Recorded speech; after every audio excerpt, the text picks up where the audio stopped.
Tunakushukuru Mungu wangu, we umefanya makubwa, siwezi kueleza. Ukipanga wewe mwanadamu, nani apinge? Mambo yako yalinganishwi. Tunakushukuru Mungu, tulipofika neema yako.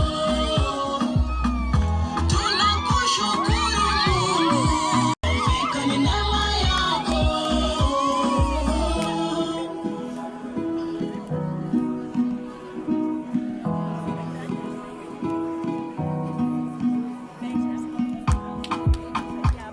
Yes, the next presentation is a poem by Celestine. She has a poem that she wants to present.